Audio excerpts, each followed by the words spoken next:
Alright, so now that I have that, I am going to use the rotate command. And I'm going to select all of these objects, hit enter. Specify base point should be in the center of this, and I want to rotate it a negative 22 degrees.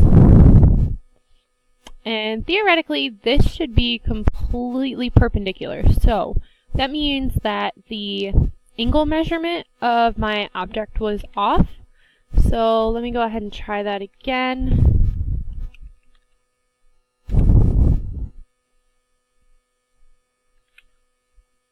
Center point.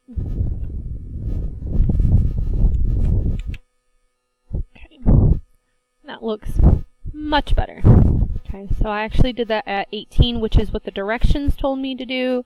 So must be my measurements were just a little bit off, but that's alright. So if you need help with that, you can just ask me.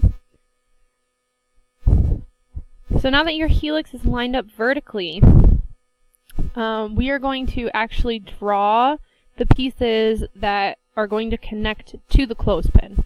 So any of these extra lines that I created, I can just delete those. They are no longer necessary. Okay. Okay, so I'm going to use my line command, okay, to create the pieces of my helix. So the F8 ortho command might come in handy for this, so I'm going to leave my ortho on. So that's going to make it so it goes at set direction, so it should be going somewhere like that. So the distance I'm going to put here is 3/4 of an inch. Okay, and then from there I need to make sure that I'm going directly in the negative z direction, a distance of 3/8.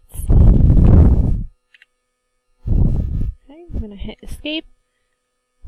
Now I'm going to do the exact same thing on the bottom of this. So I'm going to go out that 3/4 of an inch, also known as 0.75. Then I'm going to go directly up in the positive z direction, that 3/8 of an inch.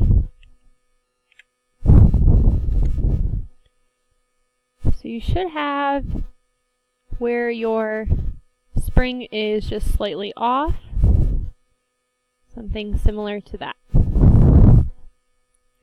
Next thing I need to do is I need to fillet these corners to the correct radius. So I'm going to change that to the front view. And I'm going to type in the fillet command. Okay, I'm going to specify my radius as 1/32.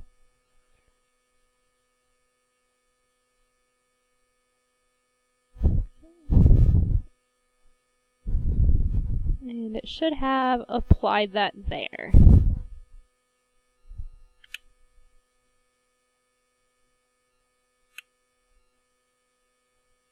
Fillet.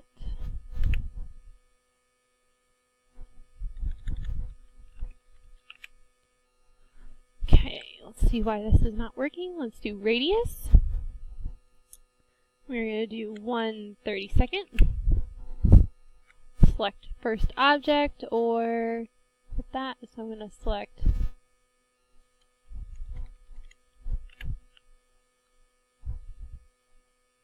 this as my object. Okay, and there we go. Do the same thing down here.